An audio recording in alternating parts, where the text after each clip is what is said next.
Hey, listeners, have you ever wondered what you're missing on the Patreon? Let us ask you these questions. Do you like the Pre-Fixe? There's an extended version of it every week on the Patreon called the a la carte. Do you miss your favorite dead celebrities? We have a medium who comes on to talk to them on the Patreon. Are you an astrology buff? We have an astrologer who comes to the Patreon to read the celebrity stars. Do you want to hear what we edit out of the podcast? Then you can listen to our cutting room floor episodes on the Patreon. Do you ever wish we could fix you? Then listen to our all-tier advice episodes right now on the Patreon. And if you ever want to kiki with other listeners of this pod, come to one of our hilarious live Zoom spectaculars.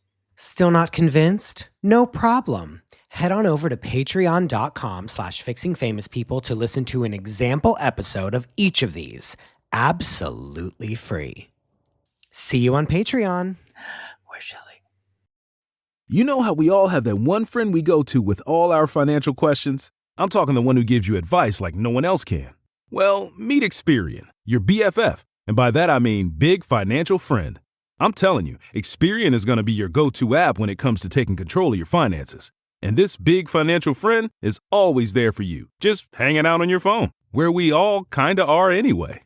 Experian has a bunch of legit ways to help you save. And get this, the Experian app lets you check your FICO score, matches you with credit cards, and a bunch more totally BFF kind of things to help you manage your finances.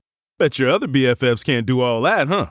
Anyway, it's easy to have this big financial friend by your side. Just download the Experian app and get started for free. Trust me, you'll be up to speed with this BFF in no time. Results will vary. Credit offers, approvals, and reward programs based on FICO Score 8 model and subject to lender terms. Offers not available in all states. See Experian.com for details. This is Fixing Famous People, the podcast where two reality television producers pitch solutions to save celebrities in dire straits. But first, let's get to the Pre-Fixe, your weekly pop culture roundup. Girl, you know I.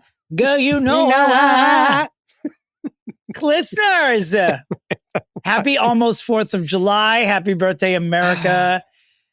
Christopher and I are on vacation together in Provincetown, Massachusetts. And when you're on vacation with people, you get to know them a little more intimately and a little better than you did before. This is how you're opening this conversation. Chris has had access to my Spotify account and is now aware that I subscribe to a playlist called... what, Chris? To multiple sex playlists, by the way. I was like, what's this one? And you went, oh, yeah, that's not even the right one. Here's this one that I'm going to show you. Yeah. There is, and these are not playlists I constructed. These are playlists that I have come across and actively use. And one of them is called Songs I'd Like to Get Fucked To. And number 2 on that list is Girl, You Know I. Girl, You Know I. Birthday sex, birthday. It's the worst fucking song. It's the best day of the year, girl. I can't even. No one's Birthday ever. Sex, in case you don't know what we're talking about, by Jeremiah. No one's ever maintained an erection to the song Birthday Sex. There's just not. It just sounds like someone. It sounds like a server at Applebee's getting a little too frisky at work. Is what birthday sex like when they come to your table with pie. Anyway, oh God. I mean, what can we say? The 3 biggest stories of this week: Katy Perry and Orlando Bloom splitting up, the Lauren Sanchez Jeff Bezos merger, and of course, perhaps the most horrifying, Hulk Hogan is opening up a restaurant in Penn Station. Where are we going with this planet? Why? I think we should take those in reverse order, by the way. What you just said.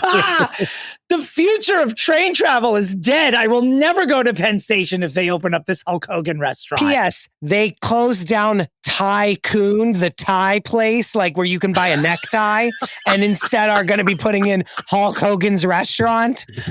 Furious is what I am. Furious. Oh, my God. Remember Tycoon? Oh, I do remember them. I mean, I to be honest with you, I feel like it was slightly racist, so I'm not going to say the name of the store because it includes a racial slur. And every day I would look at it. I'm not joking. Every day I would look at it and be like, I don't think this is aging well, the name of the store. I don't think you can have that word up there. Okay, it was spelled Tiecoon. Like instead of like a tycoon, like of business. I know what the joke is, and it was very funny in like, in like 1980 when everyone wanted to be Donald Trump. It was a lot of fun. Sure, which is when the thing was made. Did you know that Vampire Weekend, they own the sign from the tycoon place because they bought it, and we were at a Vampire Weekend concert and they brought it out and we're like, because they're like from New York. Like they're like, wow. Yeah. And I was like, oh my God. And like everyone, I have a picture with it. Like it was, yeah. Anyway. Wow. Wait, so what kind of restaurant is Hulk Hogan going to be opening All I know up? is it's a $7 million Hulk Hogan themed bar is body slamming its way into Midtown. I guess it's going to open across the street from Madison Square Garden. So it may not actually be in Penn Station, but it's going to be right there. You know, Guy Fieri crawled so Hulk Hogan could just blast off into space. I don't know what a Hulk Hogan themed restaurant would be other than you walk in and have to participate in the most unappetizing sex tape that's ever been shot. Yeah, literally. What's Quite the theme? Literally. You have to rip your shirt off when you go inside, like Hulkamania. You have a choice of eating your meal in the over-tanning booth if you want. You have to wear a stick-on handlebar mustache when you eat all your food.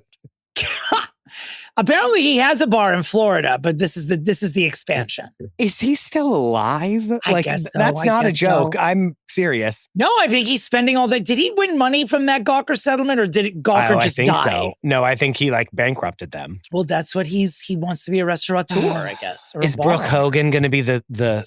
Oh, she'll probably sing the theme hostess. song. She'll sing. She's the fry guy. Our two like Gen Z listeners, write in and let us know if you know who Hulk Hogan is. I'm serious. Yeah, that's a great idea. I wonder if they know or care. I mean, even know who he is what I'm saying to you. He must have name recognition, right? Like in the way, I don't want to equate Hulk Hogan to Muhammad Ali, but many people weren't alive when Muhammad Ali was. How dare you, honestly? Well, it's still people beating the shit out of each other. Sure. It's all the same thing. One is real and one is fake, though. So, speaking of real versus fake, thank you, Christopher. We talk about her, particularly this year. We've spoken about one Katie Louise Perry on this podcast quite a bit.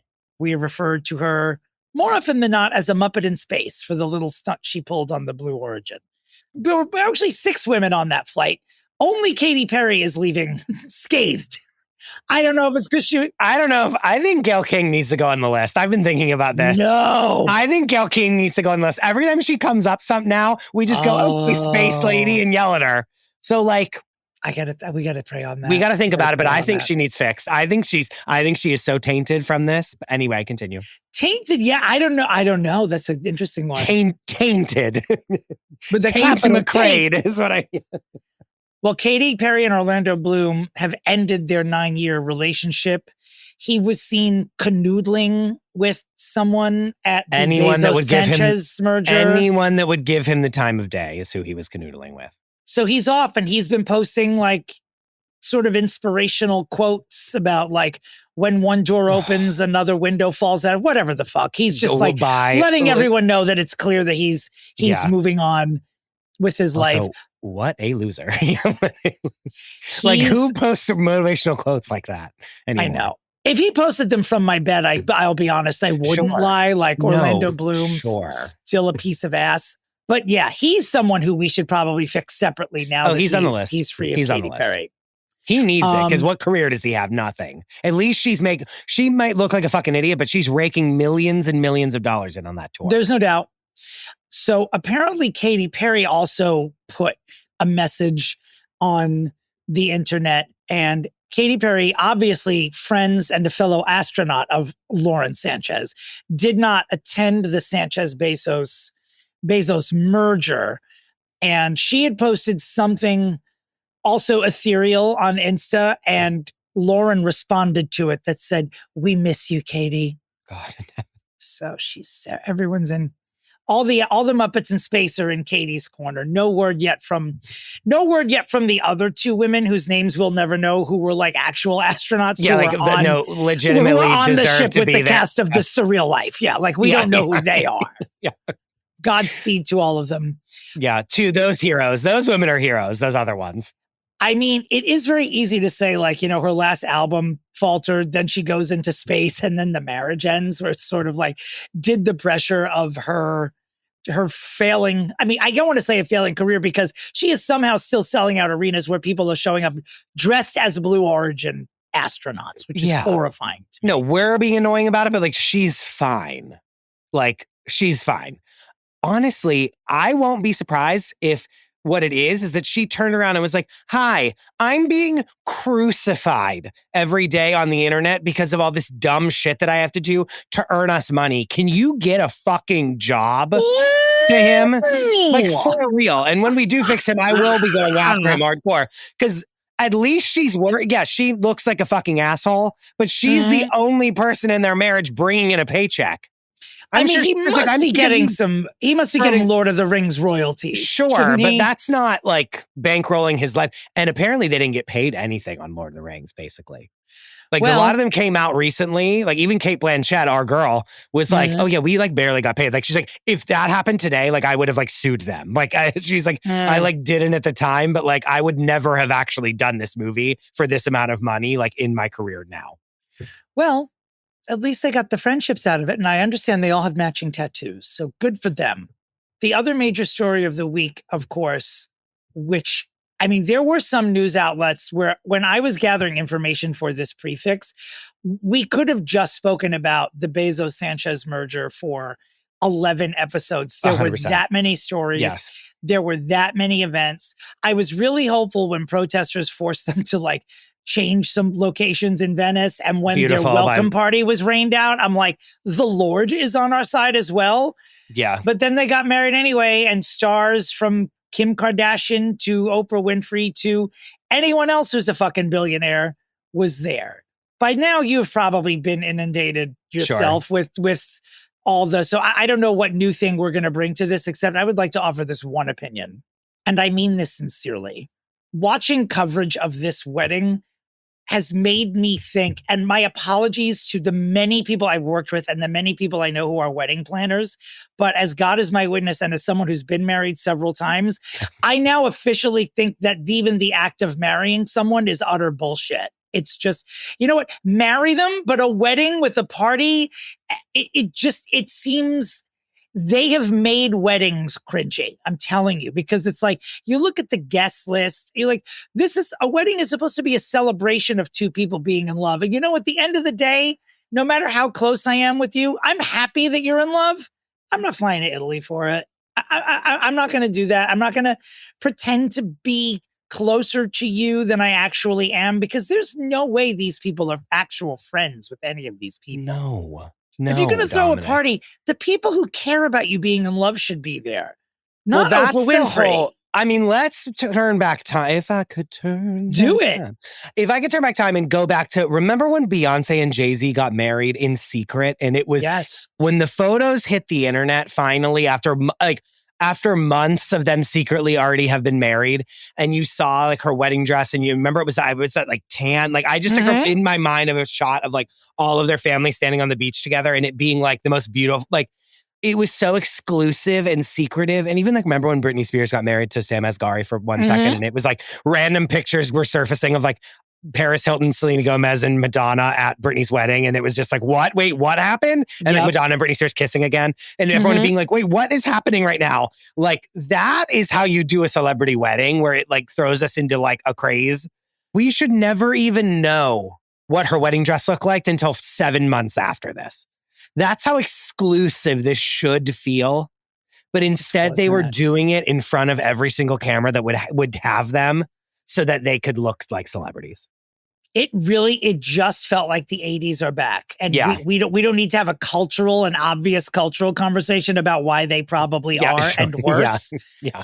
But it just, and look, I understand that perhaps maybe it might even be dollar for dollar, whatever they spent on this wedding, they donated to UNESCO and other charities. So I'm aware that it's like, a lot of people could be helped with the amount of money. I think a lot of people are being helped by it. It still doesn't mitigate that 50 million actual dollars were spent on a wedding. Even if you're still donating it to charity, it's like unbelievable. On an ugly wedding.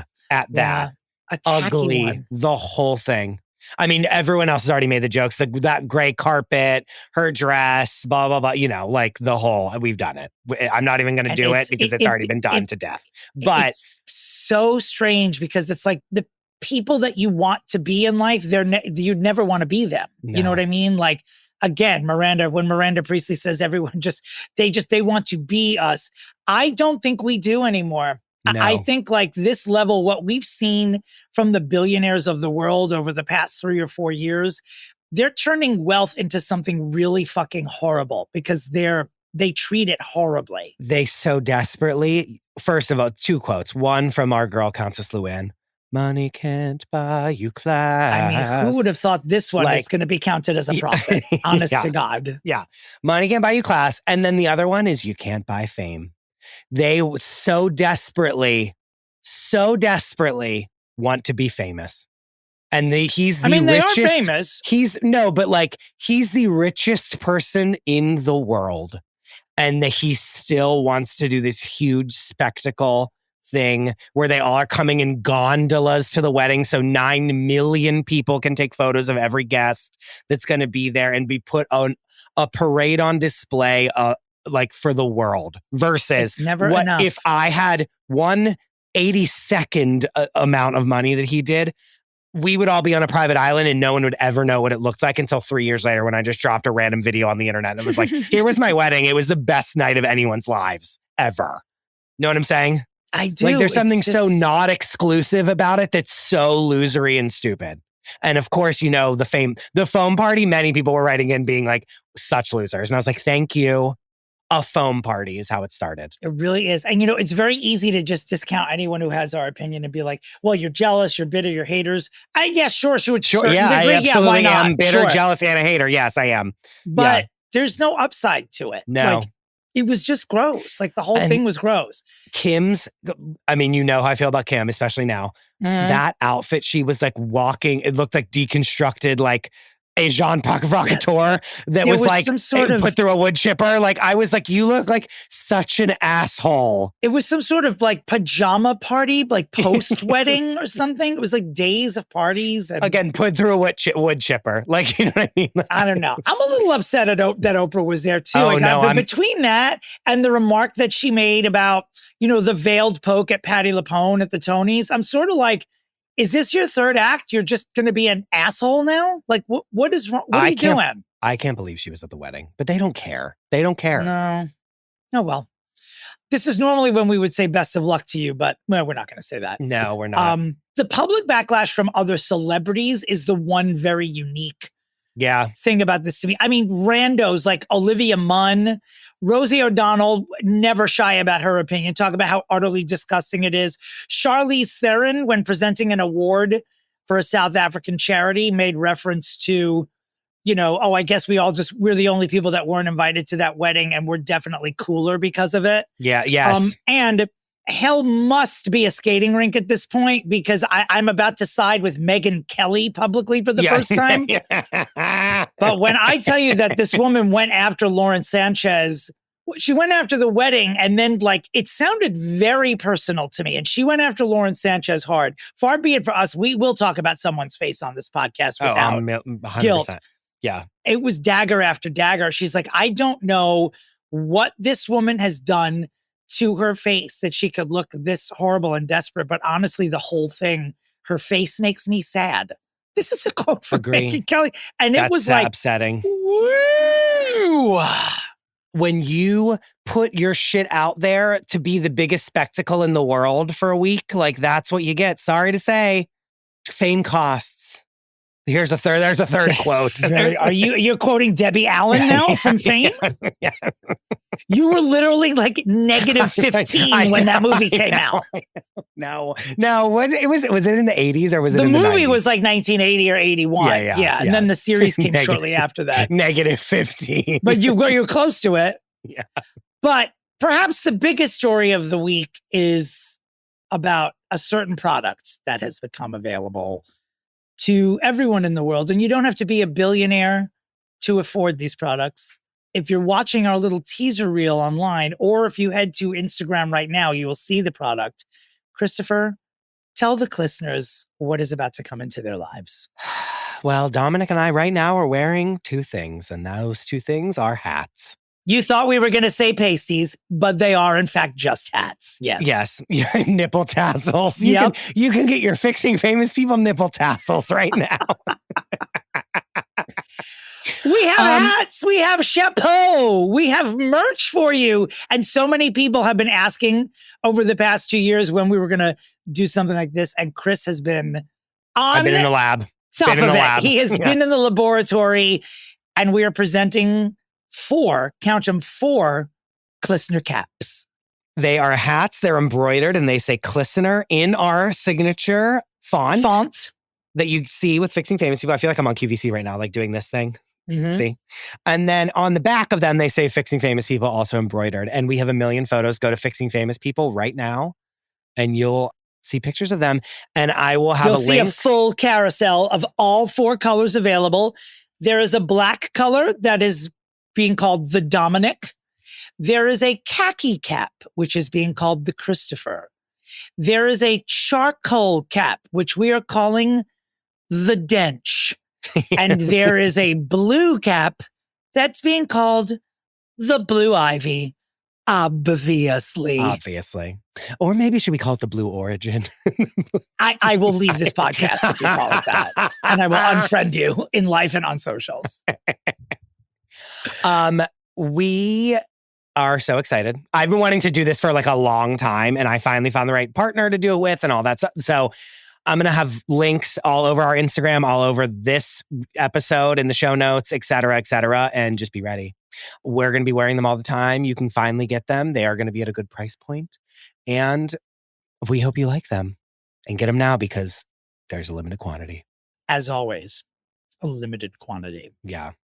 And just be ready. I mean, if you need a dog whistle to show other people that you like this podcast, this is it. Because it just says Klissner and like no one knows what that means. You know what I mean? No one cares what that means. But when you see it in the wild, you're going to be like, wait, what? And then you see what I'm saying? And then you'll think of a fun conversation, and you're happy. I'm happy for any of you to DM us, and we can take you through the conversation about what is a Klissner? Where did it come from? Because you might feel uncomfortable saying, well, these 2 idiots that host a podcast love the word clit, and they like to turn every word into it. So I listen to the podcast. So I'm a Klissner. If that's uncomfortable, we can come up with something for you. We can lie to them, tell them that it's Latin for rose garden or something like that. As long as you're wearing it and the podcast is on the back, that's all we care about. And your happiness. And again, it's like when you're in a sea of people and then all of a sudden you see another Klissner hat. That's like a friend that you want to go buddy up to.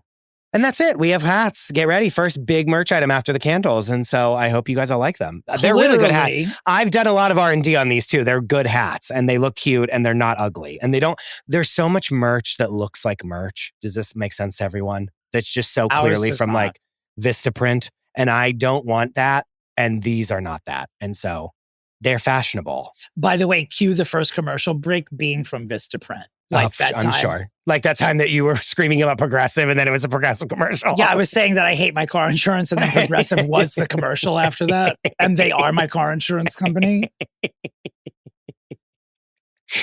Oh, God. But yeah. Available now while supplies last. Worldwide. Literally. Much like Megan's rosé wine that I just bought today for $90. Well, 3 bottles. You bought 3 bottles of it for $90, right? 3 bottles for $90 plus $20 shipping. Yeah, we might as well talk about it, but that's Schmucker's newest product. Her newest merch is the As Ever Rosé. This podcast is actually in full support of it, to be honest with you. No, and listen, a rosé, that's where she could make so much, like, yeah. Because even if it's like fine, like I'm 100%, and again, if it's $20 a bottle, like in theory, or no, it was $30 a bottle, that's not that expensive. Like, yeah. It's also a better brand fit than you and Mindy Kaling coming up with an organic peanut butter to make for the kids before school. Sure. What is all the cooking with flower petals? Cut it out.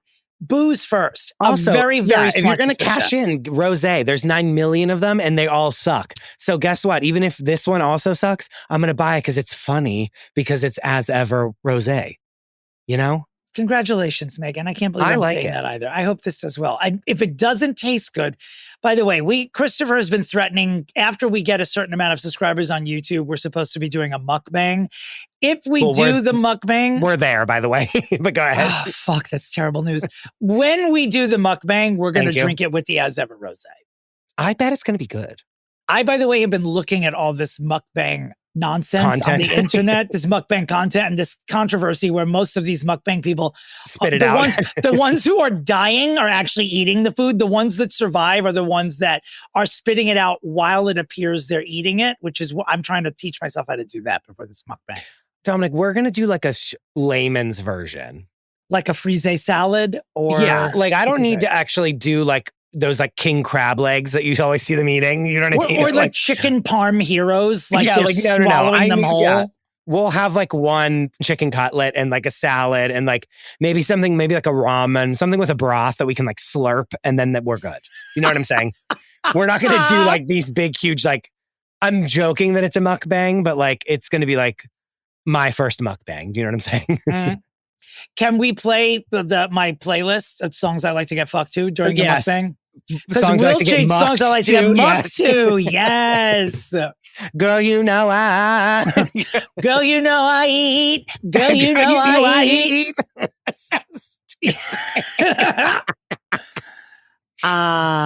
Jeremiah, you're welcome. Anyway. You're no shit. Speaking of Blue Ivy, as we did earlier, did you see?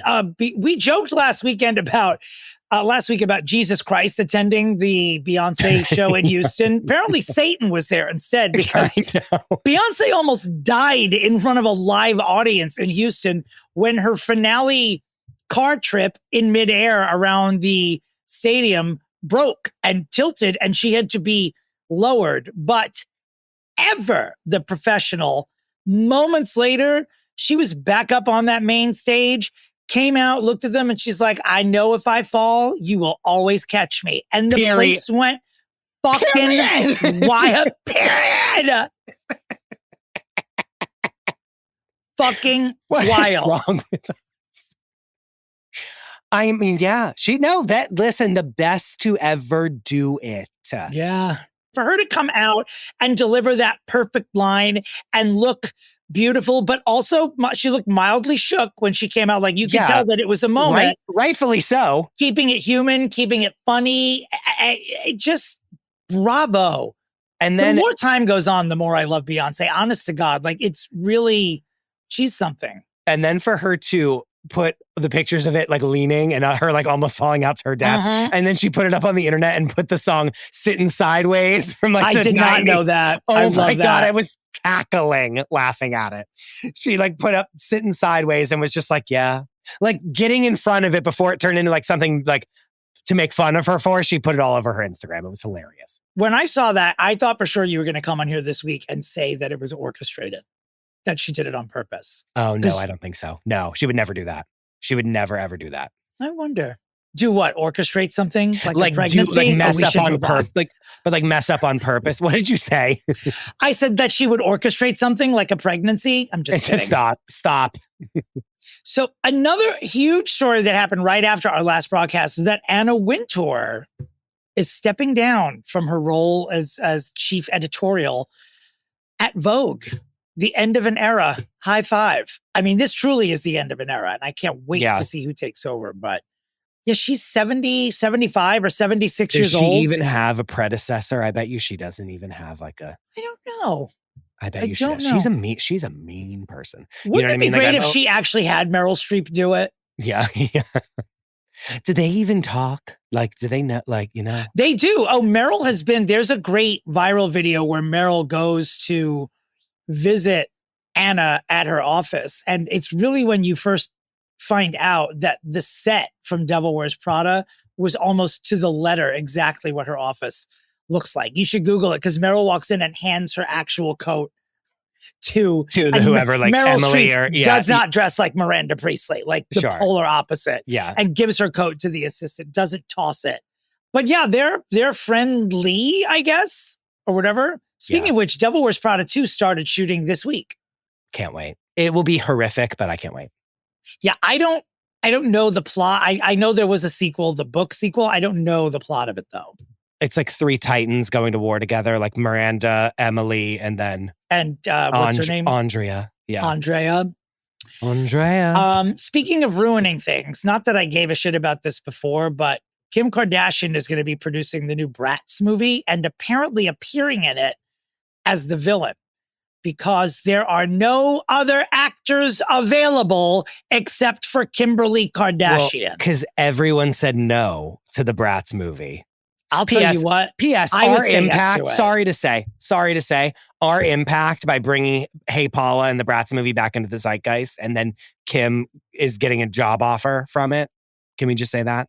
Well, Justice she bought for it. Paula. She basically owns it now. I mean, she's producing it, so she's going to just put herself in it. Wow. And for the record, if she drops out of that, I would appear in the Bratz movie. Okay. I would. Why her? She doesn't have enough? Like, why creatively she has to be the villain in the Bratz movie? What happened to that show that like Glenn Close, she's going to be in, that she's the main character of, but has one line? I don't know the fate of that one. It's supposed to be on Hulu soon, right? Naomi Watts, Glenn Close, Kim K. I don't know. Like it came and it went. The trailer came Betts. and went. And like, I forgot that it even existed until the other day when I was like, oh yeah, wasn't that show supposed to come out? And I don't even think it's like going to be anything whenever it comes out. So the name of the show is All's Fair, and apparently it premieres in fall of 2025. I do not have a date. Oh, and no one's even going to care when it premieres. We did the whole thing already. We did the whole freaking out about the trailer, right?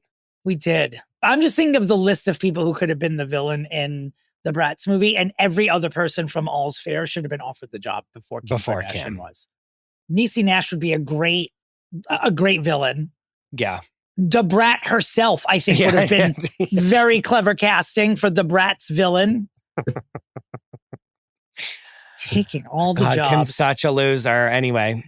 All right, let's talk about, God forgive me, my favorite story of the week. I was so unhappy that this happened after the last episode dropped, but there's no way to say this, but when LeAnn Rimes was in concert last week, her teeth fell out. And someone DM'd us and said, what's up with Eddie Cibrian's schlong? First Brandy's face and then now this. So, my God, it ruins women. Their lives, their physicality. It sure does. Wow. But she's been good humored about it. She like went online and talked about it on her own. And that's it. So what I think is that she heard our recent episode about her and probably got so nervous that her teeth have started falling and like whacked her. Because this isn't what happens is that they whack their teeth on the microphone. Because again, this happened to Hillary Duff. She chipped, or maybe it was Haley Duff. Like she knocked her two front teeth out and they fell out on the stage and she had to then not have a concert and go fix her teeth. When the hell was this? A long time ago.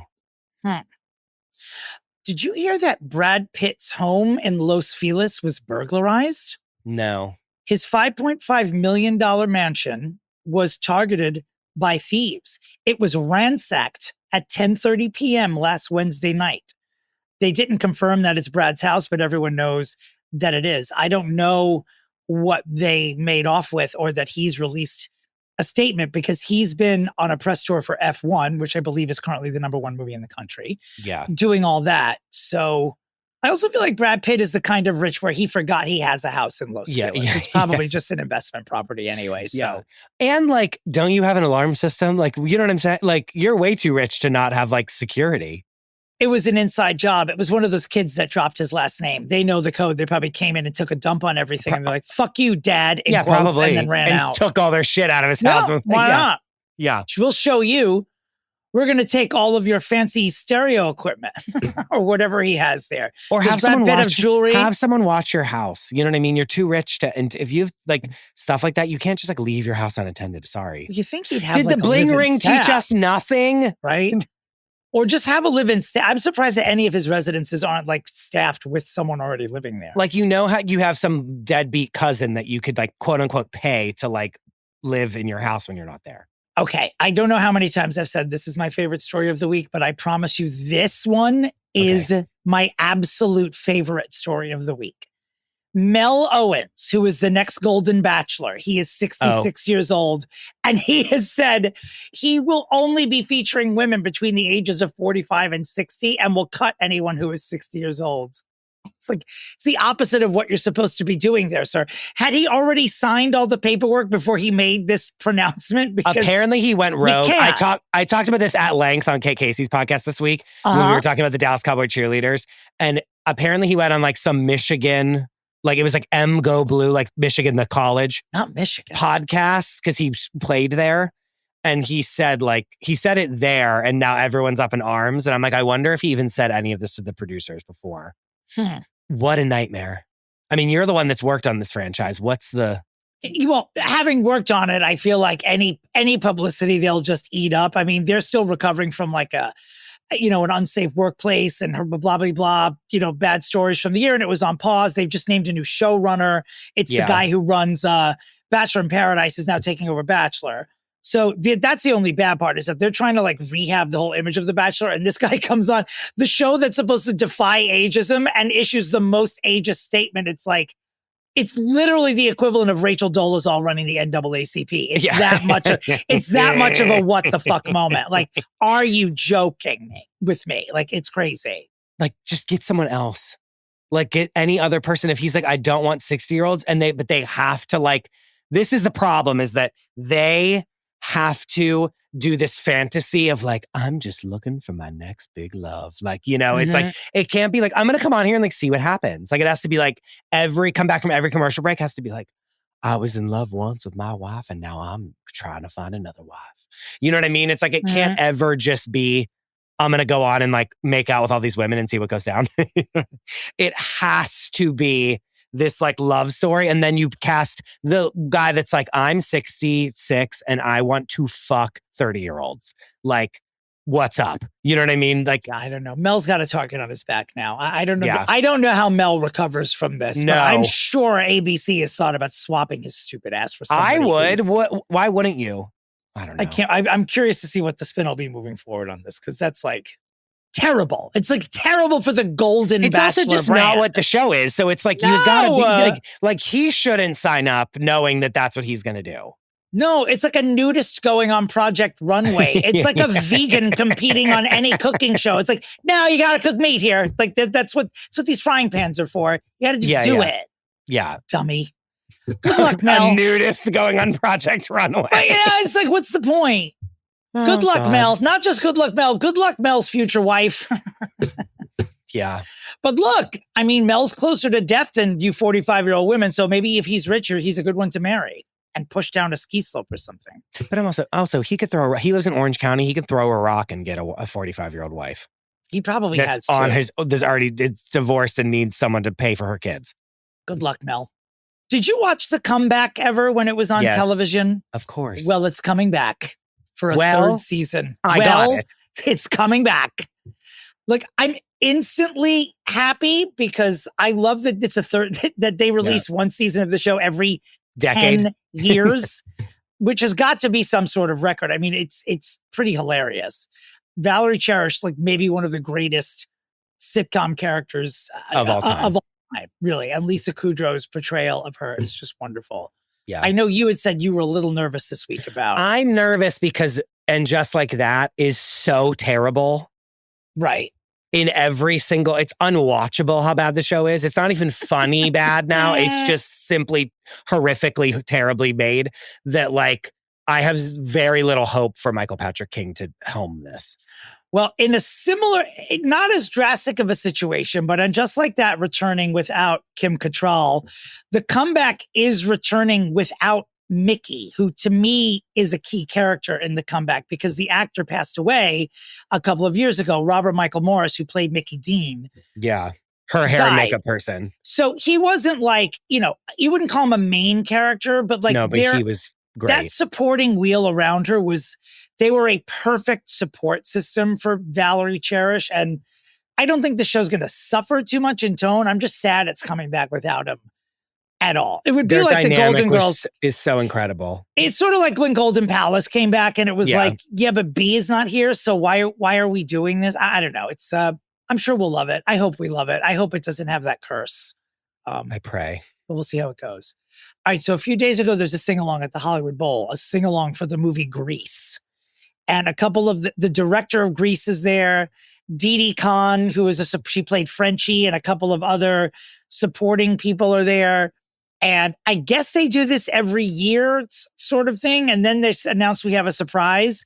And out walks John Travolta himself, dressed as Danny Zuko from Grease. Dear God. And when I tell you that old women had to be rushed into the hospital out of comas, it was truly like Taylor Swift walking into a middle school lunchroom. Like people were shitting their pants.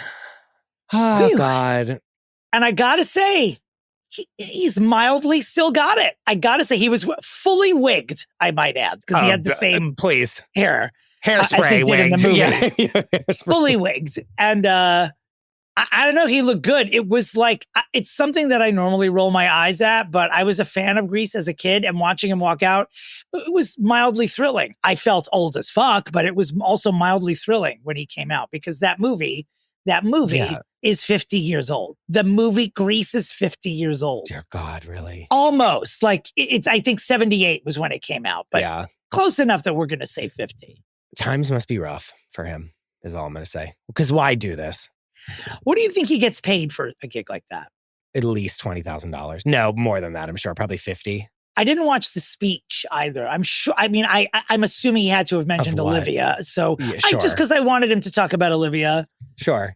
Because that's who I think about when I think of, like, I think of him, sure, but she's always like, I just think about her blonde hair. No, she's the star. Yeah. And Stockard Channing. Yeah, I don't think Stockard was there. You know, Rizzo is 80, by the way. Stockard Channing is in her 80s. There are worse things I could do. Doesn't get it the respect that it deserves, is all I'm going to say. No, it's kind of a groundbreaking. Why don't I sing that song at karaoke ever, Dominic Pupa? I don't know. You're about the same age that Stockard Channing was when she appeared in the movie, so I believe you were pregnant as much as I did her. Why not? Both at the end of your childbearing years? Yes, I would believe it. But what a good song. Yeah, they really are so old in that movie. Like, she like has gray hairs and like and she's supposed to be 17 and like doesn't know what sex is. I think she knew like too much. A condom? Yeah. What is this?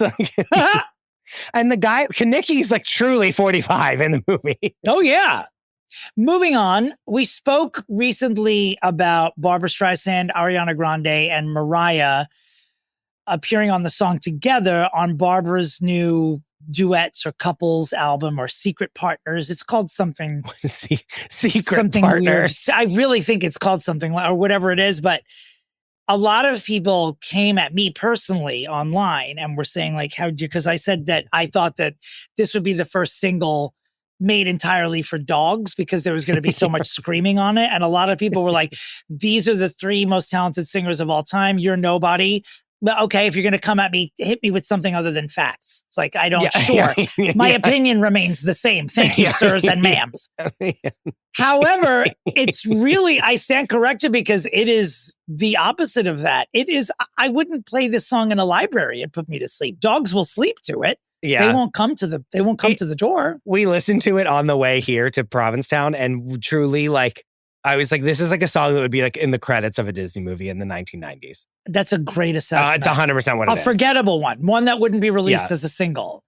Yeah. It would be like a B-side to whatever the good song from the Disney movie was that the niece of whoever was running Disney at the time wrote and sang, and they jammed it into a film. This wasn't good. Now, I haven't listened to the whole album, but I heard the whole album is actually a little bit of a disappointment. I mean, she's also, what is she, like, these are songs that someone wrote for her in the 90s that she said no to, and now she's like, let's do it. Like, that's what this is it not? Let us do the track list for her next album. Like, if you have to work so badly, let me hear Barbara singing Kaida's My Neck, My Back. Let me hear that instead of this nonsense she's doing with Jeremiah's Birthday Sex.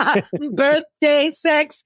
Don't you know? How would Barbra Streisand sing this song? She'd be like, don't you know? She'd be like, don't you know? It's my birthday. Can you hear me? Jingle bell, jingle bell, jingle bell. Birthday sex, birthday sex, birthday sex.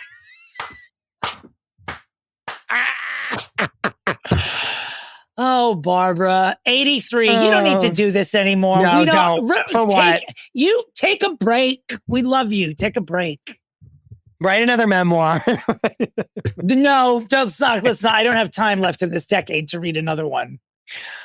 Oh, goodness. It took me so long to get through that audiobook. There was like a time for like a month where my car didn't want to start without hearing Barbara Streisand's voice. It just became part of the mechanics of my car every time I would get in there.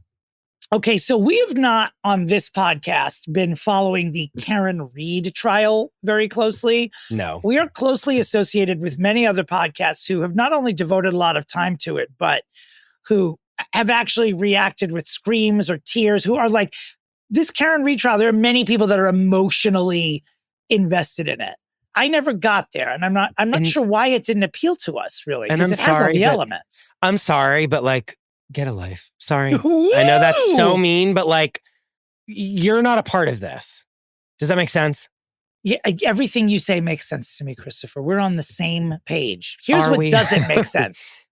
Well, actually, this does make sense. Karen Reed is developing a screen adaptation of the murder case. She has signed a deal herself with the development company. Good. And yeah, I say good for you. I'm into it. She's got legal bills to pay. I'm so into it. Yeah. And, you know, she's found not guilty. So what do? You find yourself in like the Amanda Knox seat where like, I didn't want this at all. So I'm going to pay for the rest of my life. Yeah, and I have to. Well, and like Amanda said to us on our interview with her, she was like, I had bills to pay, so I had to write a memoir and like sell it for money because that's all I could do. So I hope the court got it right, because only you and the Lord know if you really killed your boyfriend. But Godspeed. From what I like have peeked at, like most people that have sanity think that she was innocent. So that's good, at least. Yes. Yeah. People whose opinions I normally respect are also saying that. Yeah. We will close quickly with one note here is that The Gilded Age, for which Chris has been getting a lot of heat online for being a mega fan of, had its highest rated premiere ever with season 3 on Max recently. Period. So that is on Period. Speaking of Period, we actually won't close with that. We will close with Chris and I watched Mariska Hargitay's documentary. Oh my God. How did we not talk about this right? Oh my God. It's first of all, it's as good as everyone's been saying. And then some. You must watch it and then some. And toward the end of the movie, like in the last 5% of it, without giving anything away, one of the people that she is interviewing, specifically her stepmother, I will say, issues a statement, which I don't want to spoil anything, but at the end of this statement, she just says, period. And then at the exact same moment, Chris, Hassan, and I, at the top of our lungs, at the same millisecond, all jumped out of our seats and screamed, period! So fucking dumb. You just have to watch it. It's incredible. She needs like an Oscar for that. I'm serious. I know it's like an HBO like stream. No, but it was released theatrically first on purpose. It premiered at Cannes, so she's going to get nominated. If she is not nominated for an Oscar for this film, like something is wrong. I'm sorry. It's really good. If you don't know anything about Jane Mansfield, she's definitely part of Hollywood history for many reasons, and just that part of it alone, getting to know what was going on in her mind when she created herself as a sex symbol, which she did, and then giving birth to someone who would become one of the most famous household names currently in Mariska Hargitay. It's just like, you just got the journey that Mariska goes on trying to find out who her mother was. I don't want to say anything more. I think a lot of people know the shocking twist that happens, but there are twists and turns like you've never seen before. It's everything. Karen Reed, move right the fuck over because Karen Reed could never. Anyway, she's like, please leave me alone. Please stay tuned for the a la carte where we will be talking about the new director of the new James Bond film, a sequel to The Social Network, which is being written and directed by Aaron Sorkin. So if you like words, that's going to be one for you. Also, Brandy and Monica on tour together this summer. We have not talked about this yet, and we are going to. Also, Roseanne Barr's child, who she gave up for adoption, thought that Goldie Hawn was her mom. Are you as puzzled as we are? We'll clear it up on the on the a la carte. We'll also give you the latest on Justin Bieber and what his fans melted down about this week. Spoiler alert, he changed his name on social media. So people had to take off from work because they ran out of Kleenex. Yeah. Don't forget to go to the Instagram page for Fixing Famous People and check out our new merch, our Clitorally hats. Our Klissner hats, not clitorally. They say Klissner, not clitorally. We hope you love them as much as we do. I will wear it everywhere. To the bar, to bed, in the shower, everywhere. Until everyone on the planet is wearing one. All right, well, let's get to the fix after these vital messages. Okay, you know and love them from their very smash hit podcast, Beyond the Blinds. It's Troy and Kelli. Thank you for being with us. Thank you for having us. Thank you for having us. We're excited to be here. Our listeners have tagged you guys like 9 million times on our Instagram, being like, have them on now. So we obliged, and you were nice enough to come on. So thank you for being here. Tell us a little bit about the show for the 7 people that listen to this podcast that don't know about it. It started off as a blind item podcast. It's definitely a pop culture celebrity deep dive. We do love a blind item. We started off picking a celebrity and like kind of going through all of their blind items as far back as the 90s. And then recently we sort of expanded our content. So we do a lot of deep dives about celebrity stalkers. We talk about celebrity sex tapes. We talk about celebrity feuds. Like we just kind of do deep dives into celebrity and gossip. And like, I feel like we use a lot of our old blind item research to help fill in the blanks of stuff we do now. Incredible. Well, we have a blind item that we're going to be talking about this episode. We do? And that's Megan Louise Fox. Oh, she is the blind item? She's the blind item because where is she? What's she doing? Do we know? I did just see her on Overcompensating. Is she in that? She has a cameo. Okay. She has a small little moment. Okay, that's good at least. Yeah. Okay. Isn't she about to give birth, or did she already give birth? Is she pregnant? She already did. That's why we didn't see her. She did already pop that child out? That machine gun bullet. When did she have the child? A few months ago. I don't know the exact date. I can't confirm that, but it was pretty recent. We did not report on it on Fixing Famous People about. I know, but that's the problem. Who cares? There it is, March 27th, 2025. Yep, gave birth to a daughter. All right. Well, Beyond the Blinds, at the beginning of this podcast, at the beginning of this broadcast, we play the middle name game with our guests, where we ask our guests and Christopher to guess the middle name of the person we are fixing. Before I give you some clues, do either of you already know Megan Fox's middle name? No. Great. We have no way to know if you're lying. We'll just take it at your word. I'm like, it's tattooed right here. You're like, you mean her birthday also that I have here? Well, we begin with Megan Fox being her actual first and last name at birth. It was indeed Megan Fox. She was born May 16th, 1986. She is 39 years old. She's a Taurus, and she was born in Oak Ridge, Tennessee, United States of America. What is Megan Fox's middle name? Ray. I'm going to go Louise. What? Louise is our favorite name. Louise is what we give everyone. We give everyone Louise. Like we're like Brad Louise Pitt over here. Blah blah blah. Like Louise. All the Bradleys are Louise. I'm gonna go rogue and go like Beatrice or something like that. Interesting. Okay. I will say none of those names, Beatrice, Louise, or Ray, are a winner. Damn it. None of them even came close, actually. But there's something, I don't know Megan Fox personally. I only know what the rest of us know. And somehow this middle name fits her. She is Megan Denise Fox. It does fit. It just makes sense, doesn't it? Megan Denise is fun. Yeah. Megan Denise Like, look Fox. at Megan Denise Fox over there. You know what I mean? That's, wow. Acronym MDF. Not mad at it. I could see it on luggage. MDF. Yeah. It rolls off the tongue in a way. Now, the real question is, was MDF, would the acronym have expanded when she was married to Brian Austin Green, in which case it would have been MD fag? Do we think she adopted all of those initials? These are the things I think about that prevent me from doing life activities. I'll sit here.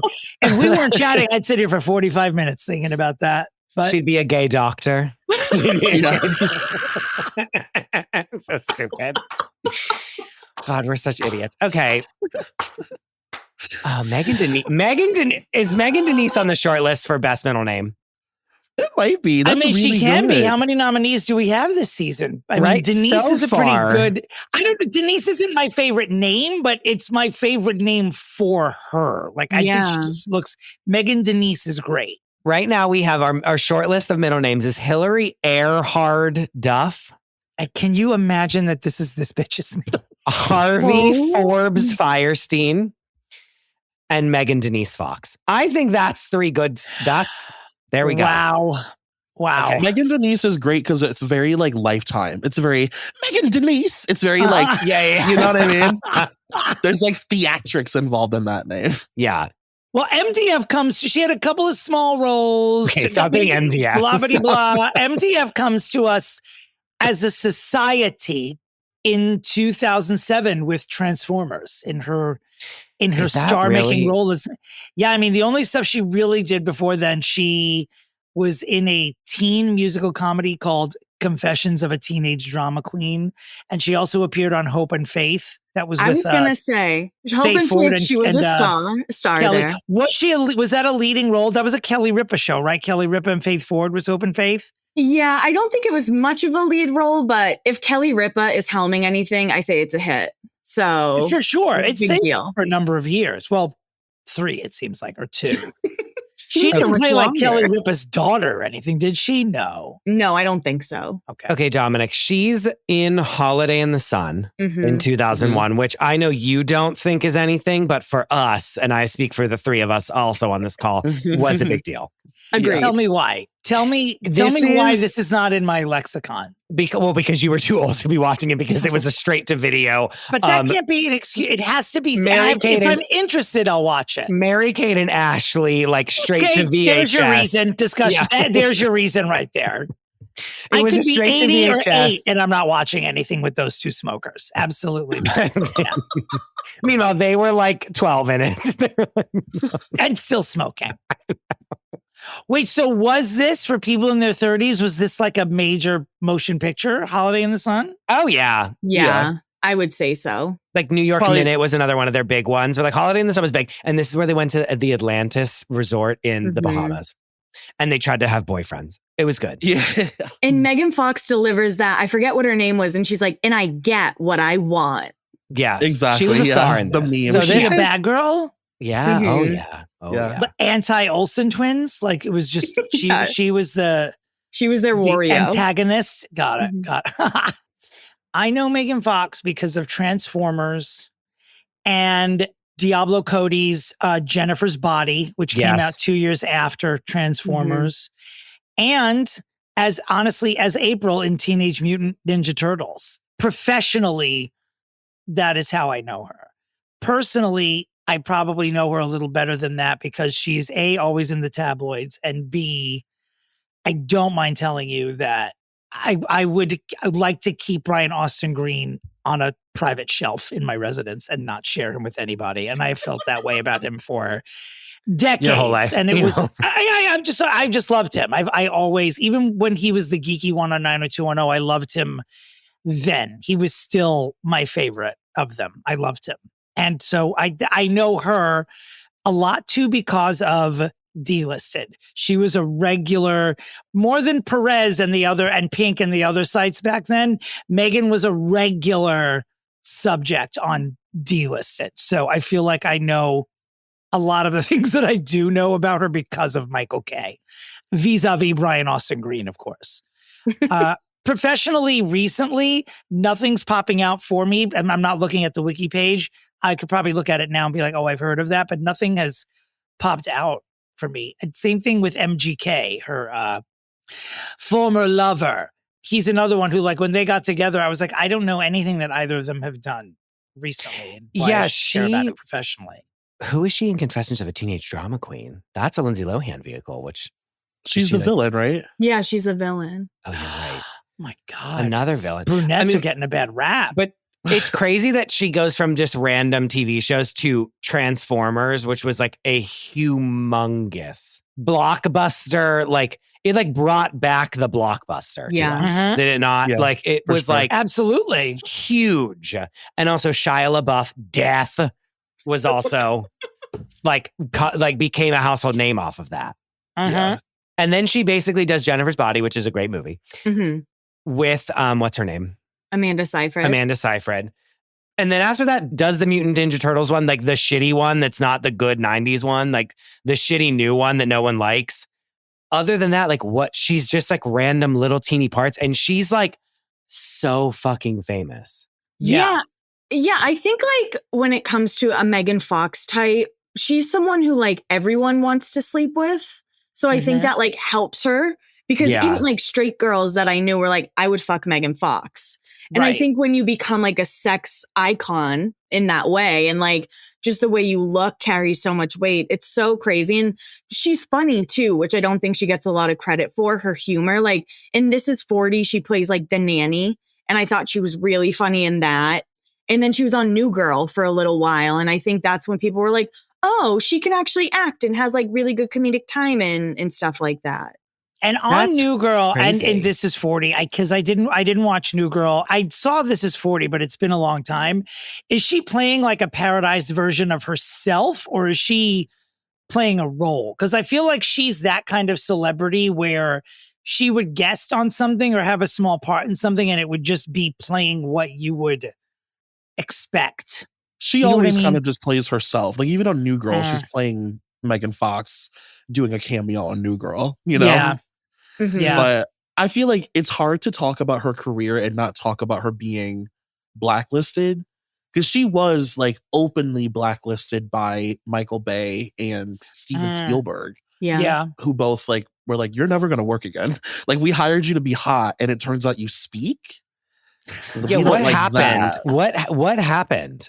She basically said that like Michael Bay was like an asshole and a chauvinist. Yeah, and, which shocker. Big. Guess what? Years later, we all found out she was right. yeah. And he was like, how dare she speak about me like that? Like she was an unknown and I got her this job. And then Steven Spielberg, who like produced that movie or whatever, Yeah. was He like, she was bankrolled so them. ungrateful. She was so, how dare she? This was supposed to be a launching pad for her.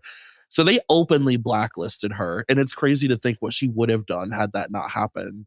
And I feel like she had to do the Teenage Mutant Ninja Turtles movies in order to get back like in the good graces of Hollywood and Michael Bay.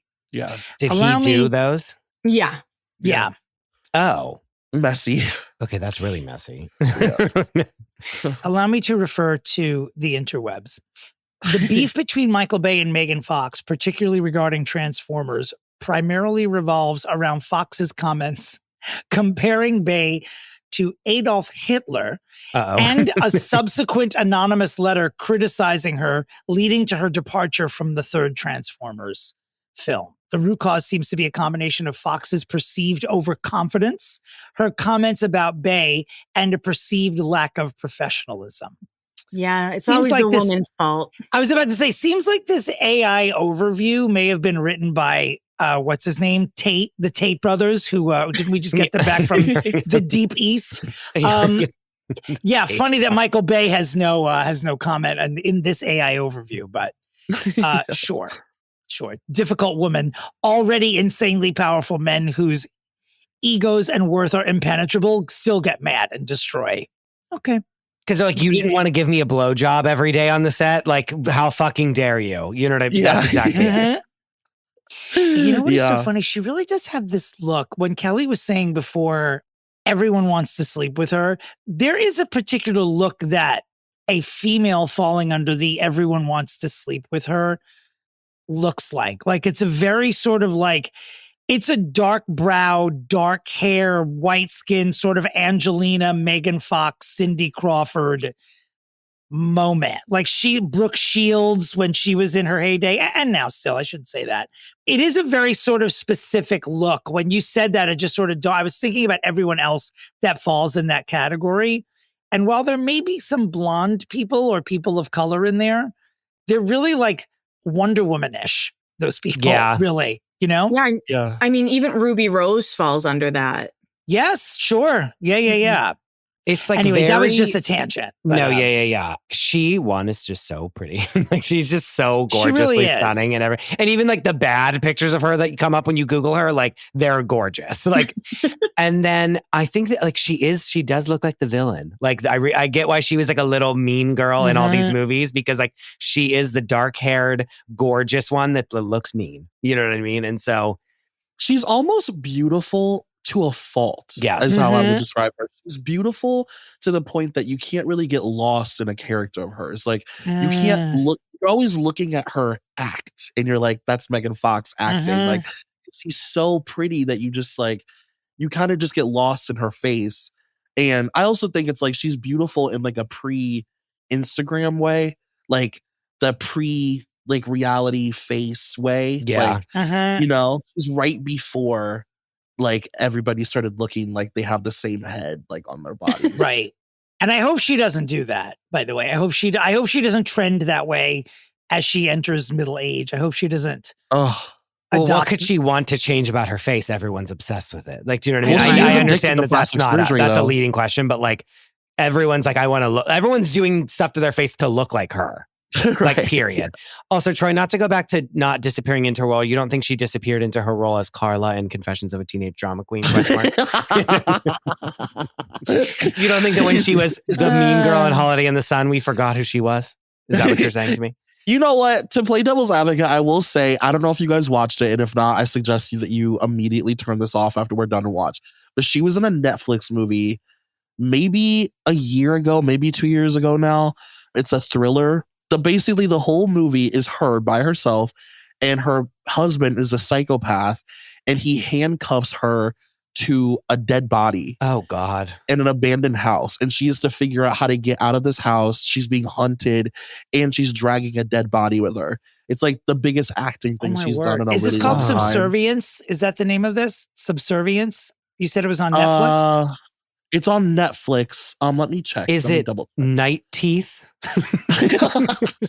Good Lord. Is that an actual project of hers? Yes. I'm looking at her IMDb right now. Oh, no. It's called Till Death. I just found Till Death. Till Death. Yes. And she's like, it's really actually a great movie, but her face is so pretty. And now it's like frozen because she's a Botox queen. So like the whole time you're just like staring, like she's dragging a dead body, and I'm still just looking at her beautiful face. Yeah, sure. If that doesn't do it for you, what is it? Like, what can move the needle, you know? I'm looking at old photos of Transformers when she like opens the car hood, and it's like the most misogynistic, disgusting thing of all time. Oh like, my God. She's in like no clothing, and she's bending over, and like her ass crack is out, and like her gorgeous like abbed stomach is out. Like, I mean, she looks incredible, but it's like so disgusting, like 2002 action movie where the girl is like, here's like all of my organs. Like, do you want to see them? Like, it's like, yeah, it's like horrific. And it's like a pan up from the bottom, right? Like goes up her whole body. And she's like, let me like change the transmission really quick. And he's like, he's like, boy, like he's like boner alert city that like this woman like knows how to like work on cars. Yeah. And he's just like, a little boy, you know, and it's like just, it's disgusting. She then is with Brian Austin Green very publicly for a long time. A long time. They have 3 children. 3?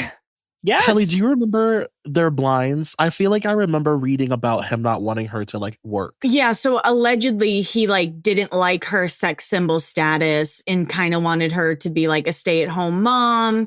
And he wasn't very kind to her from all the blind items that we read. And like he got with her when she was super young, and he was like 30. She was like 19. Disgusting. Yeah, just some like real side eye type stuff going on between them. And then like, do you remember the Pat photos that came out like right around Transformers where she's like giving him a hand job under the table? Yes. Yeah. And I feel like he like made her do that. What? Yeah. Like for the paparazzi photos, probably. So they were a big paparazzi couple. And I think Brian talked about this. It could have been Megan, but like they would always love to get pap shots and be like, okay, paparazzi, catch us like going down the beach, then leave us alone, but we'll give you a show. So they were actually we'll give you like the perfect shot if you leave of us this, alone of this after. HJ under the table and then like Literally. leave us. Can I then eat my steak in peace? Yeah. Yeah. So they were always really open about that and like their relationship with the paparazzi. Mm-hmm. Also, if she's going to be a stay-at-home mom, who's earning them money? Because it's fucking not him. I'll tell you that much. It's like, if there's anybody who has like a career amongst those two, it's not him. So that's crazy. Not now, and she did. no. Yeah. Not now. I mean, she was like kind of at the height of whatever money she could have been making. And also, like, she did go full recluse. I mean, she stopped. The only time we ever saw her was out with her kids Right. for years.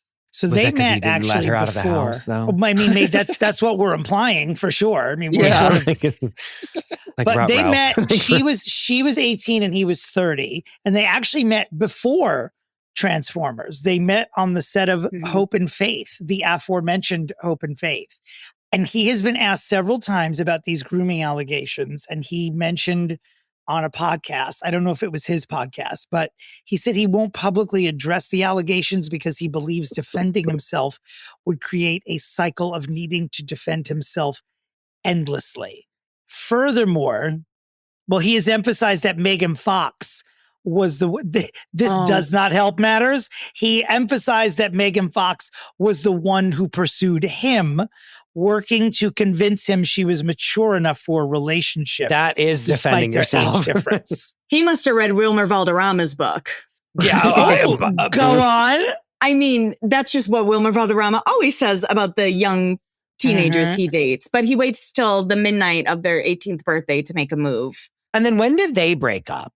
Brian Austin Green and Mick, because then I'm hurtling towards Machine Gun Kelly. But like, when did they call it quits finally? Or they're still like on good terms, right? Because didn't she had the baby and then he like congratulated her? Yeah, but there was a time where he was on like Snapchat or Instagram Live, always going crazy. But I remember they almost broke up. Then she got pregnant with their third child, and they stayed together a little bit longer. Mm-hmm.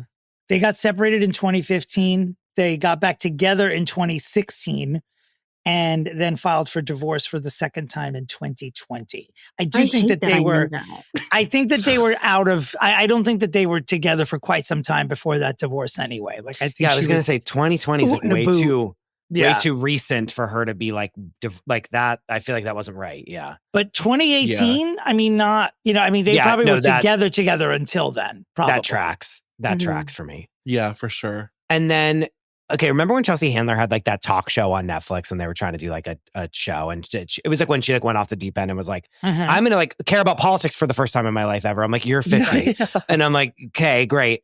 And then she had Megan Fox on, and I remember Megan Fox was like doing Chelsea's like astrological chart. And it was kind of her coming out of being like, oh, I'm like very into like astrology and like witchy things and all this stuff. And like she talked a lot, and like Chelsea was like, oh my God, like blah, blah. Like she was just very into it and wasn't like there to be like making jokes about how like everyone wants to bang her and she's so hot and she's Megan Fox. She was like, no, Chelsea, but like, yeah, like I see here that you and your mom like didn't get along. You know what I mean? Like she like was very serious about astrology, which I found very refreshing and was like, I was like, oh, this is interesting that she's like absolutely like so into this thing and is clearly so obsessed with it versus like just being like a hot girl. Mm-hmm. She had like a second wind of her career, like pre-MGK. Yeah. That I talk about all the time, where like I thought she was like really cool, like the astrology thing. Like she was going on a lot of talk shows, and there was also a Jennifer's Body resurgence where like people were like, oh, that movie's good, by the way. Like it's not bad. Yeah. And we, like we just were idiots and didn't know how to interpret that movie. So she was doing a lot of press with Diablo Cody about Jennifer's Body and like astrology and like witchy stuff. And I just thought that was so cool because, yeah, she is like deeply passionate about witchy stuff and astrology. Like it might be her biggest passion in life. And then she met MGK and all hell broke loose. They were like bats out of hell. Yeah, this was rough. Because then they're together, the two of them. And that, which PS, like not one person my age or Dominic's age knew who Machine Gun Kelly was before he started dating her. Let's just can we just have that be a fact that exists? Right. 100%. I still barely know who he is. Same. If he's put out music, I don't know what it is. I've seen him and I've seen him perform on shows before, and I still can't. Kelly and I unfortunately knew him. I know. I was an MGK fan for a long time. I freed myself of that. Okay, good. But yeah, I was a fan of him like before his hair plugs. So I went way back with MGK. And what was the appeal? I don't drink anymore, and I was drinking a lot, and his music was like fun for me when I was drunk. Okay. Is it like emo music? Like liken it to a band from like from the 2000s. Like what is his music? Like Eminem.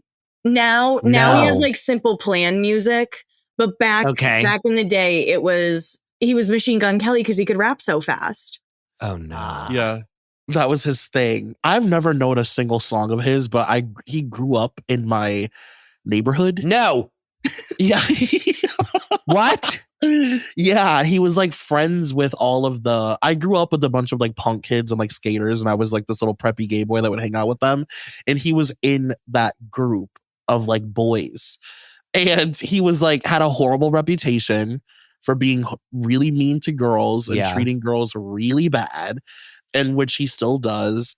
And I just remember then when he became really famous, I was like, I literally know him. That's but crazy. I couldn't tell you a single song. That's crazy. What was he like as a child? A douche bag. Yeah. Like an asshole and a douche, and like nobody liked him.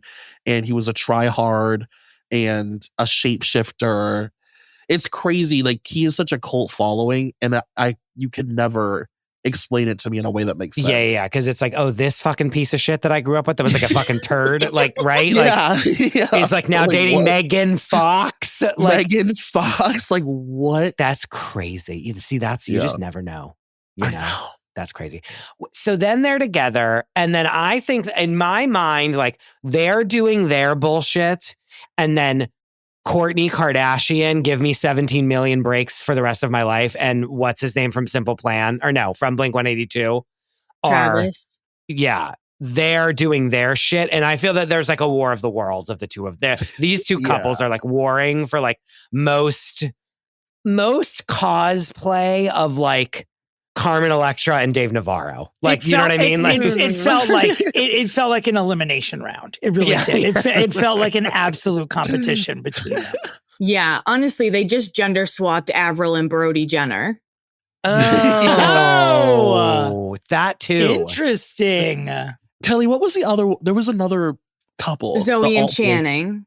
Zoe and Channing Tatum. Yes. Oh. But like Channing didn't exactly fit, but like he wore Vans and wore like long tan shorts and thought that he was doing something. But that to me is like him going back to like step up. You know what I mean? Like he's like going back to his roots, and she just can do whatever she wants. They're not as filthy as these other two. Like they're and it's less performative. Absolutely. Like Zoe Kravitz to me is the least performative person alive. Like she just, even when she was in the studio performing a version of herself, I was like, this is so incredible, because she's just like, yeah, I'm so cool, I'll do this and be myself. Like if I'm working a red carpet and MGK comes down it, I'm backing up a little bit before I take my pictures or answer my questions. I'm putting more of a physical distance between he and I before I interact with him and ask whatever bullshit. What would someone even ask him on a red carpet? What's wrong with you? Like, what would you? What's of interest? Like, what does a person ask him? What's wrong with you? What's your problem, dude? And they like, both what is got, it? like super weird when they started dating. Not that MGK wasn't, but then he's like painting his tongue black. That was like a really big moment on the red carpet for them. And him like getting in a fight with Conor McGregor at the VMAs over Megan Fox. Just a lot of weirdness followed them. And I blame MGK for that. But when they they love that. Like he loves that. You know what I mean? Troy, you know your neighbor, you know, like he loves that. Like he's like a friend. Your friend. Yeah, your best friend from childhood. But this is the thing. It's the same thing as Angelina Jolie and her making out with her brother. Never forget. I bring it up every time I can. These people like that are like, they love that. They love the cuckoo bananasness of it. Again, just like Yeah. Megan being like, okay, we'll perform for you, paparazzi. Like, we'll do the photo for you. But then you have to leave. But then we will. But like, we'll do it. She totally leaned into the witchiness with him too. Did She was not like, just well, say witch. what I bring to this is that I'm a witch. Yes. And, and it's like, I know, like she went on Call Her Daddy and was talking about them like doing rituals together and having sex under the blood moon. And Oh, yeah. Having like, sex under the blood moon was a thing. I remember this now. Yeah. And I mean, Yeah, twin like- flames became such a big thing because of the two of them. Yes. They did an interview, I think, for Cosmo, like a couples interview. And she read both of their birth charts and explained why they were each other's twin flame. And then twin flame became like part of our vernacular because of that. Yeah. Yeah. Which PS twin flame is like a horrible, like if you're a twin flame with someone, Right. that's like actually like a terrible thing because For it's sure. like you burn It's each other scary. and it's like it's like a toxic relationship that turns abusive basically. Right. And from everything we're hearing from Troy, that's what like probably what happened, by the way. That's what he gives. Yeah. Oh God. Well, but this is why she's still famous after not doing movies and not rising after the success of the Teenage Mutant Ninja Turtles movie. Mm-hmm. So it's like she's still famous because she like will go and call her daddy and talk about them having sex under the blood moon and explaining their astrology charts on something so that she can be in people.com. Yeah. Which is PS very smart for her. Super smart, especially for somebody who, no offense, but can't act. Slam.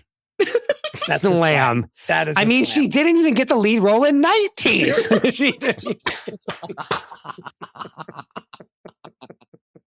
Oh my word! Like, I can't wait to love 19. I can't wait till next episode I come on this podcast and be like, We have to open with 19 it. is incredible. We have to open with it. It's the best movie of the decade. Of the decade. you're like earnestly defending it. Like, no, I don't want to joke about it anymore. I love the movie.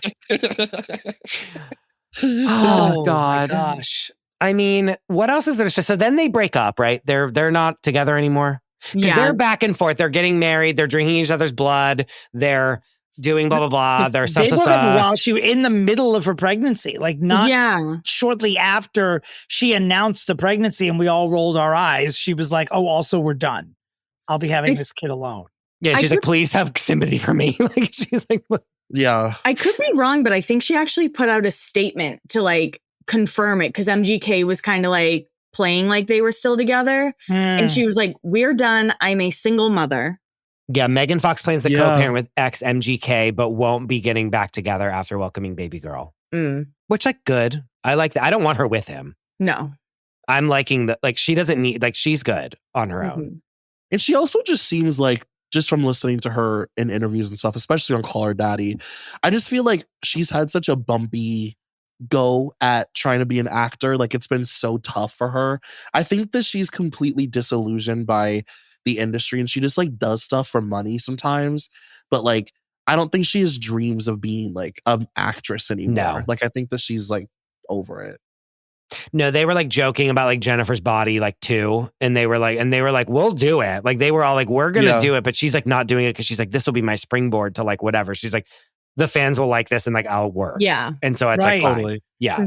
It keeps me like going. You know what I mean? Yeah. And it's like the most respectable thing on her IMDb. Like, it's like the one thing that people are like, no, this is great. Yeah.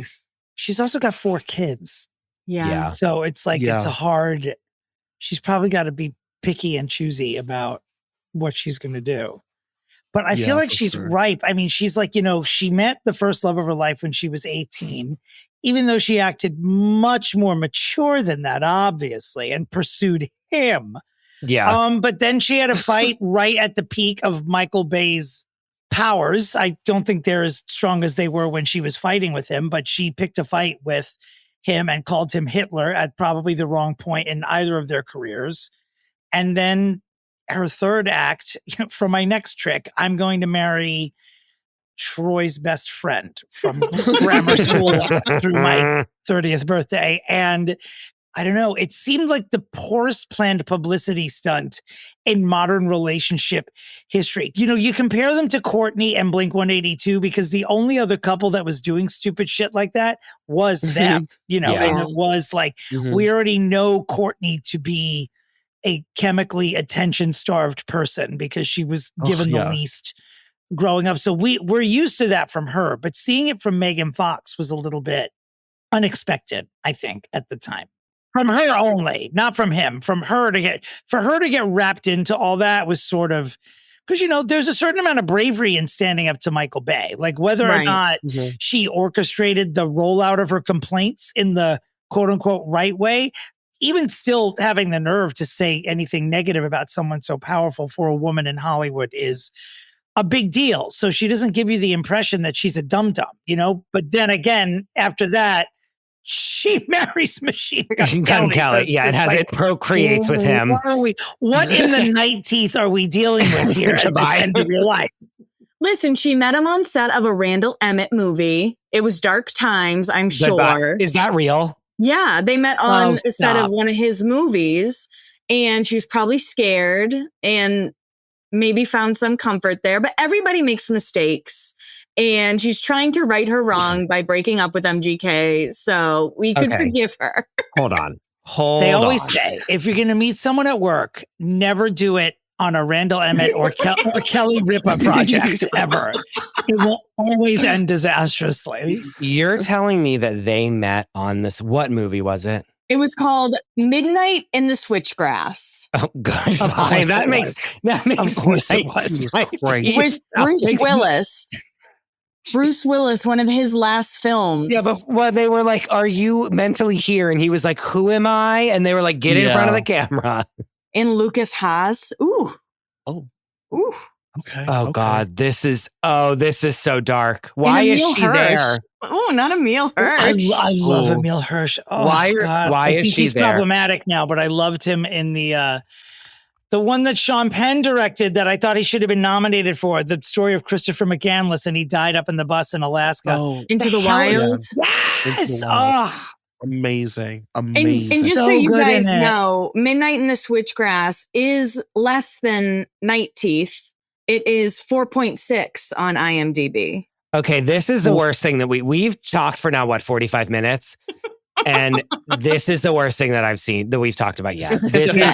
I'm devastated that she was in a movie that was directed by Randall Emmett. Yeah.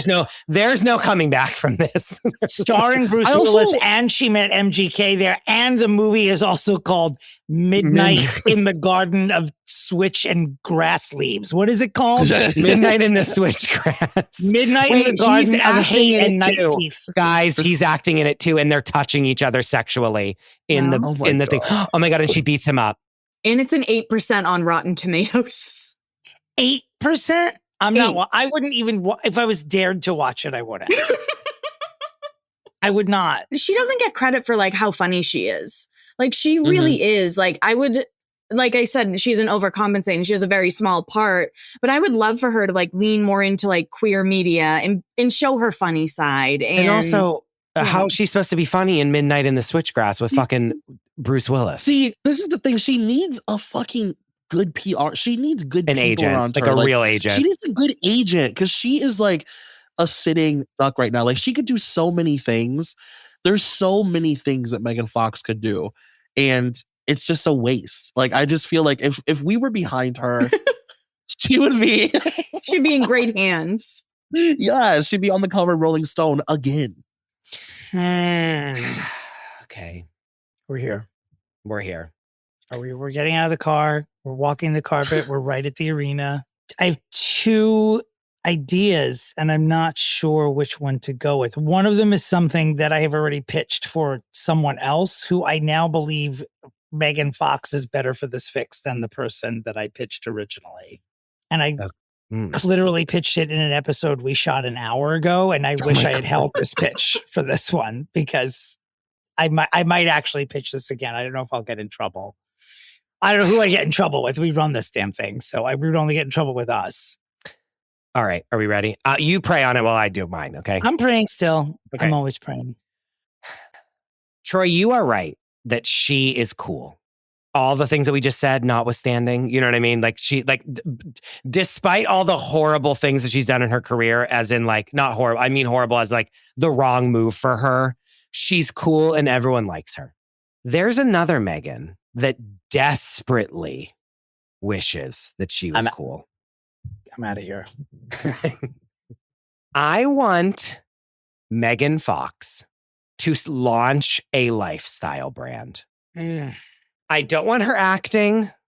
I don't want her in, what is it? Midnights in the Switchgrass 2. I don't need her in that. Okay.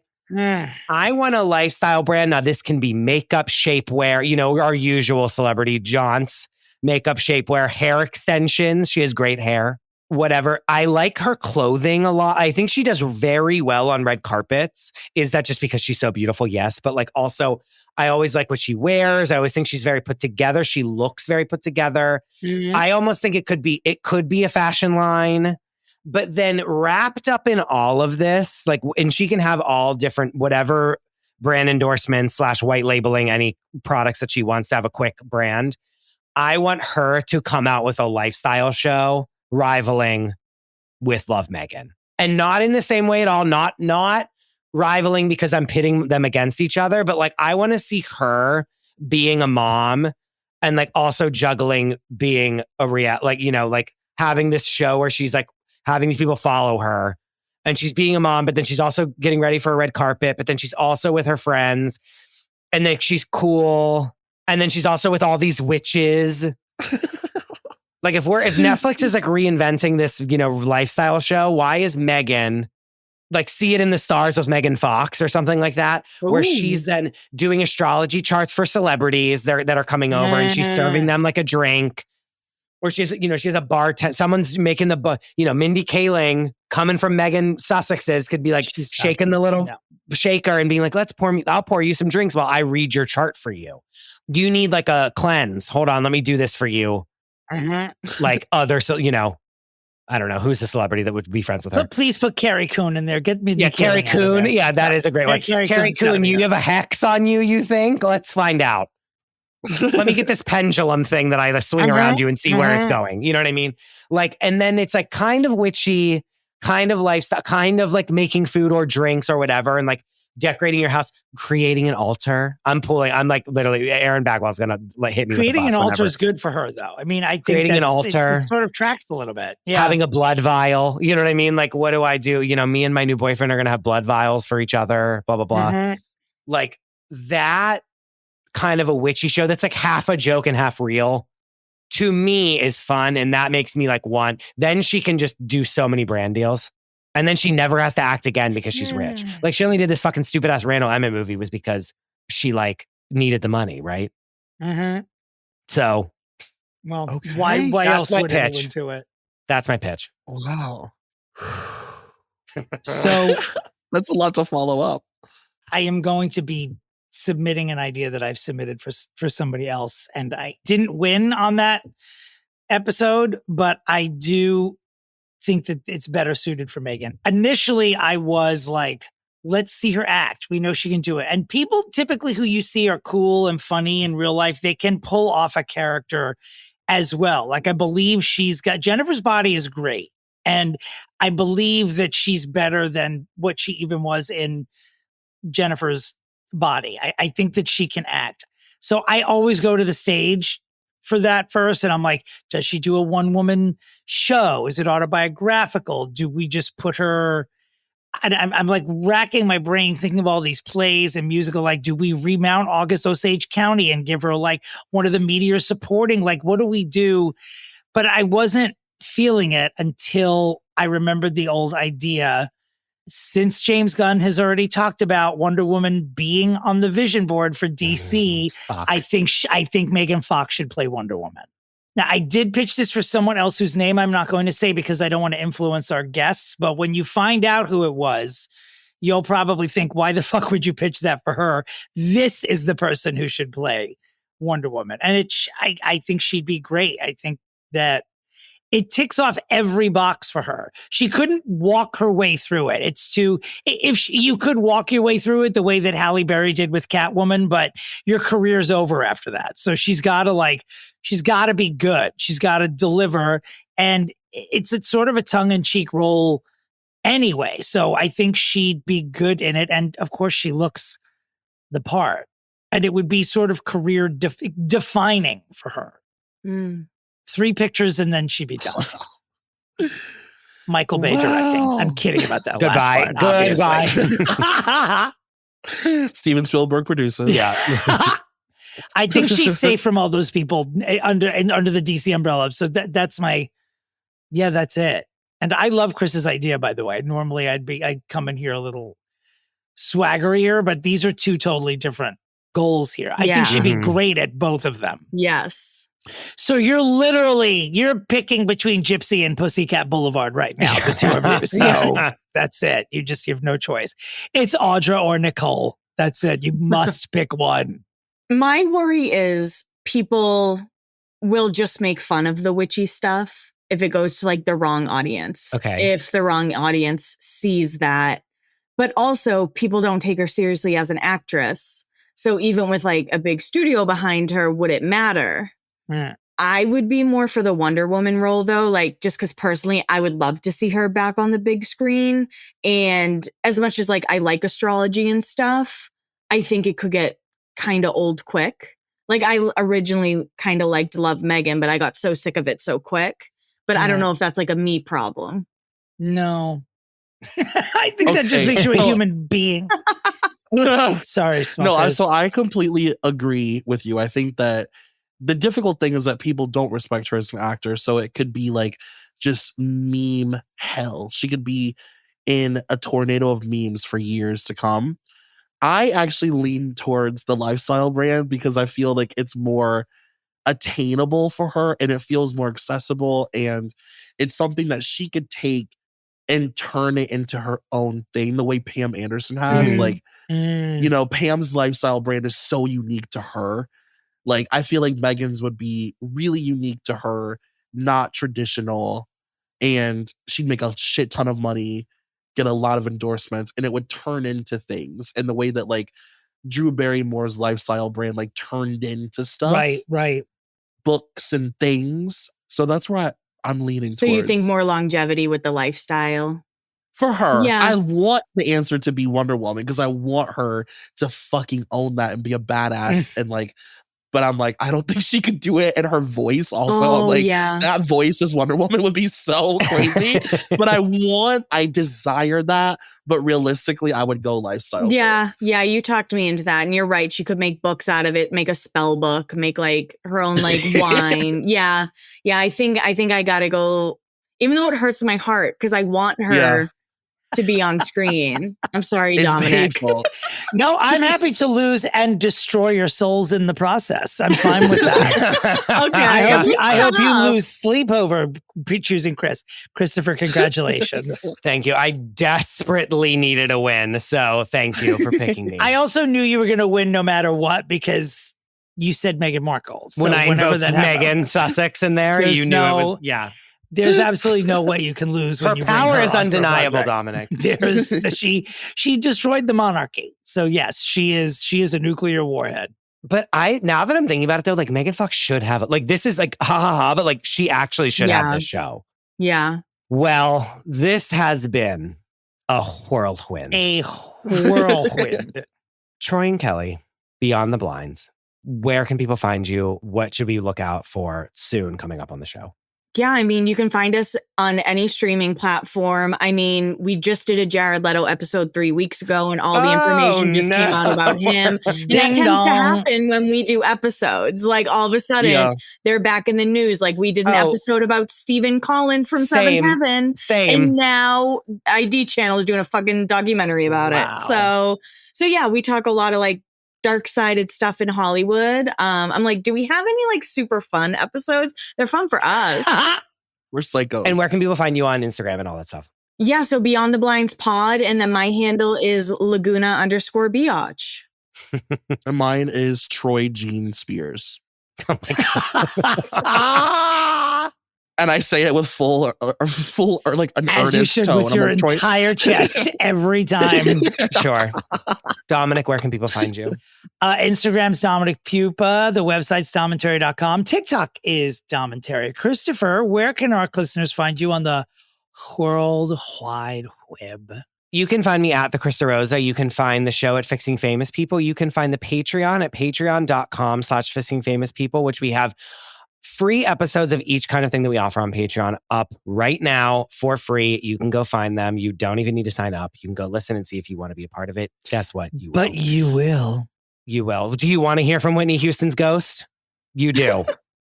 Okay. I do. You can also find me watching Night Teeth in 15 minutes. I wish you all well. And as always, where's Shelly? Goodbye.